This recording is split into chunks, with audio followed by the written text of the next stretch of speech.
want to give a special thanks to Zapsplat.com for providing the sound effects and opening music to the chapters. On to the story. Chapter 7 of the novel Blue. It is entitled Betsu no Nakanamaru.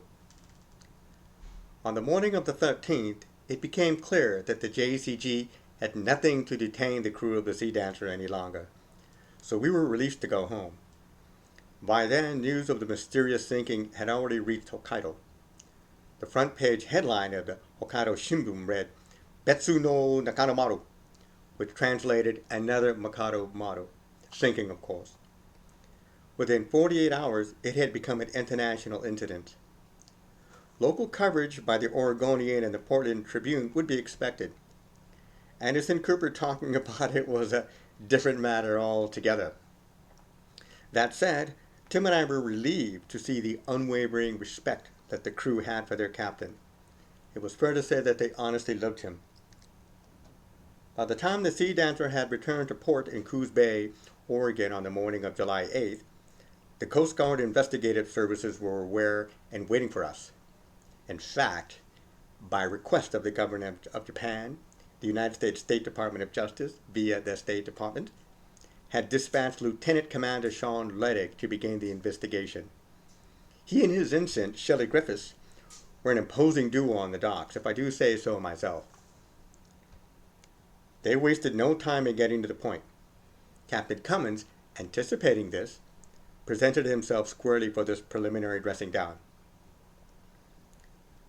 Pursuant to Section 7 of Title 18 under Article 670 of the United States Maritime Jurisdiction, you are under investigation for possible violation of Article 10, the International Convention on Salvage. Your vessel, the Sea Dancer, under authority of the United States Coast Guard, is hereby docked and your captain's license suspended pending an administrative hearing. Do you understand, Captain Cummins? Yes, sir. Spoken dryly was all David could muster. Very well, Lieutenant Commander Luddy continued. You will be formally ordered to appear for an administrative hearing at the U.S. District Court in Portland on Thursday, August 23rd. You have any questions? Keeping his answers short, David replied simply, no. He knew that only brevity could save his neck and his captain's status. As the CGIS personnel turned to leave, David prudently waited until they had reached the end of the dock to finally release the pressure. Fuck! Fuck! The NPCPL took pride in its Rebel of the Seas reputation. Funding depended on it. However, lives had never been lost before. Their board of officers were rightly concerned that beneficiaries such as some of Hollywood's elite liberals might get spooked. Consequently, the lawyers that served on their governing board would have their work cut out for them. As in all defensive legal measures, delay would be a primary tactic.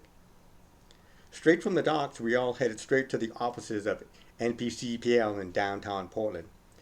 No stopping at Starbucks, no stopping for breakfast. We were met in the lobby by lead counsel Stephen Ranji, a no-nonsense Irish-American who spoke his mind without reserve. His orders right at the gate were easy to follow. If anyone asks about what happened off the Hokkaido, your only response is no comment. I don't care if it's your own mother. Understand? In broken unison, we all nodded in agreement, saying, yes, no problem, you got it. Absolutely, that works for me, sir. Follow me, he motioned, leading us upstairs to his second-story office. I noted as we followed him that the front desk receptionist didn't dare raise her head even once.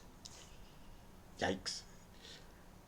When we were afforded the privacy of his office, Stephen, standing behind his desk and looking over his glasses directly at David, said, without anybody interjecting, I hate that shit. I need to hear exactly what happened. I don't want to hear what you felt about it. I don't want to hear what you think about it.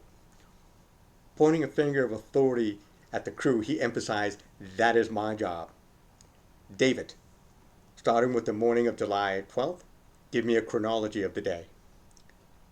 Fortunately, every word that David put forth was a literal truth, up until the point that Bart spy-hopped the Sea Dancer, of course. That part and all that followed for the next 15 minutes back on the 12th had to be left out. But having 16 days to rehearse the story in his head, he told a concocted version so matter of fact that Stephen Orangi only had one comment. Is this the exact same version of events that you told the Japanese Coast Guard? Yes, David said, nodding for emphasis, but pursing his lips at the same time. Without even giving us the courtesy of a handshake, Stephen said, Dr. Hudson, Tim, you're free to go. I will let you know if your presence will be necessary for the hearing next month. Before the office door had fully closed behind us, we heard Stephen curtly excuse the whole crew. He knew I suspected that David was lying about something. Tim and I couldn't wait to get back to the University of Hawaii. We simply couldn't get there soon enough. While waiting to board our flight out of Portland International Airport on July 31st, I called my mom back in Redondo Beach to reassure her that everything was fine, which of course it wasn't. Much as it troubled me to lie about what I had witnessed, and how I would have loved to share with my younger brother James what I had seen the whales do, my loyalty was tied more to Bart than to Stephen Orangi or even David Cummins for that matter. Really, Mom, I didn't see a thing. I couldn't tell you if there was another ship in the area or not. No, the Japanese Coast Guard personnel were very polite, and their English was impeccable. Yes, hopefully I can make it home for a visit the second week in August, although I might have to be back in Portland for the hearing on the 21st. Give James my love. I'll call you after I touch base with Uncle Paul back in Hawaii. I love you too. Goodbye. Keeping Stephen Orangi in the dock so that he could better defend Captain Cummins and the NPCPL was an easy, practically instinctive decision. What troubled me was how much I would have to withhold from Paul. I hadn't been at his acoustic analysis lab since the third week in June. Did the Voices program figure out what had happened? Immediately after we had been excused from Stephen Orangi's office, I called him. He was obviously already aware of the crisis that had unfolded and was relieved that the nature of our research had not been leaked to the press. If CNN had not mentioned it, then nobody knew. However, upon reflection, I realized that Paul had kept our conversation short, saying, as long as you're okay, that's all that matters. We'll discuss this when you get back to the university. I'm sorry, Paul, but the lead counsel for the North Pacific Group ordered us not to talk about it with anybody. I reluctantly told him, and I felt so bad about it. I understand, he replied, but you and I can talk about Voices. See you in a few days. The sweet, fragrant smell of plumeria in Honolulu was a comfort savored by both me and Tim as we disembarked from the plane. Greeted by Tim's girlfriend Shelley outside at Terminal 8, she embraced us both in a long group hug, proclaiming, "Oh my God, what the hell happened?" Tim, answering for both of us, said, "I'm really sorry, sweetie, but we can't discuss it with anybody. Lawyer's orders, and we may have to go to Portland for a hearing next month. Can you drop Dr. Hudson off at the university first?" As he loaded our luggage into the trunk of Shelley's old Corolla. "Sure, hop in, Jenny," she said, sliding into the driver's seat. As we pulled away from the terminal, Shelley could not help but ask, "Is this about the kahula?" using the Hawaiian term for whale. By now, I was pretty confident in who I was covering for, so I quickly took the heat away from Tim. No, what I can tell you is that Tim and I will be of very little use in whatever form this investigation takes. We were below deck the whole time when whatever happened, happened. Nonetheless, we were ordered to tell anybody who asked, particularly the press, that we have no comment. I'm sorry, Shelley. No worries, I understand. I'm just glad that you're both home safe, she said in closing the subject. In the 25 minutes that it took for the drive to the university, I had decided that, for legal reasons, I would let Paul tell me what he thought had happened off Hokkaido. If it were accurate, then I would tell him the truth about the cover-up. If it were not, just to protect him and his groundbreaking work, I would repeat my legal orders not to talk about it with anyone. Finding him in his office, I could tell by the look on his face that he knew exactly what had happened. And safely within his company, I allowed the first honest emotions to spill out in sobbing tears. There was nothing I could do to stop it. Bart, in no uncertain terms, told us to stand down, so we did. He handed me a box of tissues as I continued my narrative. I didn't know what was going to happen until the entire mixed pod swam underneath the sea dancer. God, I'm sorry. I'm so sorry. I offered up, wiping my tears and blowing my nose. But as soon as I realized what was about to happen, I calmly told Captain Cummins, I think they've got this, and all hell broke loose. I don't know why I didn't care in the moment, but I care now. In that moment, he was not Dr. Byous, but Uncle Paul, so he gave me a reassuring hug, saying, You did good, Jenny. And you were and still are right. There was nothing you could have done to stop it. I gathered from the news reports there had to be a good cover story that convinced the Japanese Coast Guard they had nothing to hold you on. Technically, they didn't. After a moment of silence, he continued, It's always the ethical quandary that trips us up. Always.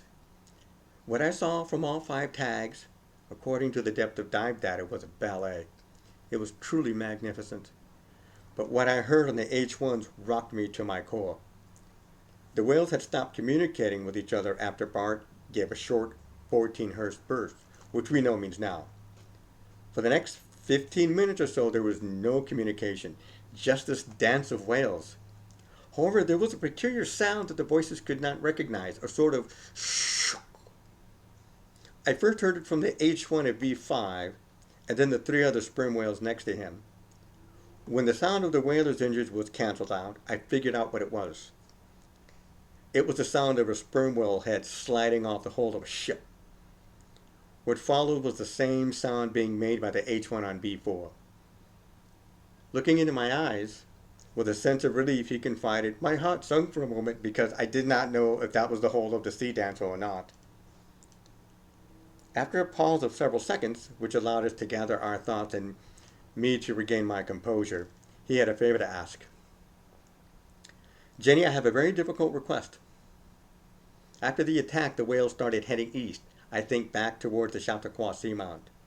Do you think that you could join John Trudeau on the Makana and get back to the original tagging location? If the whales stay in that location until the week of September 1st, we might be able to retrieve the tags while they're still in the neighborhood. I remember just staring at the floor, running my fingers through my hair, weighing the magnitude and ramifications of his request. I quickly decided, I don't think we have a choice in the matter, Paul. I will not be responsible for the open season on a blue whale that trusts me. I will need to take Tim. How soon can you make the arrangements? I put in the request this morning. They confirmed this afternoon, he said, smiling. I might have to be back in Portland for David's hearing on August 21st. When will we be leaving? You will leave Honolulu on Tuesday, August 26th, and, if all goes well, return the week of September 9th. I'm guessing that the first tags will start falling off the last week in August. By the way, it was damn impressive that none of them fell off during the attack. That would have been complicated matters exponentially. Just go home and get some rest. Turning to leave the lab, I stopped at the door to voice one last concern. Do you think that Japan will be able to figure it out before David's hearing? I don't think so. There are still academics debating the conclusions of the Makana model thinking. Besides, it's not as if you trained the whales yourself. You have a few weeks to absorb all of this. Are you going to visit your mom? She called when CNN broke the news, and I honestly didn't have any news that would reassure her. Yes, I told her that I would be home the second week in August. I don't like having to lie to her about all of this, I bemoaned. Just tell her what the lawyers told you to say, and you'll be fine. Please give her and James my love. I will. That concludes Chapter 7 of the novel Blue. Coming up, Chapter 8 is called The Homecoming, and you're going to love it. Until then, we'll see you later.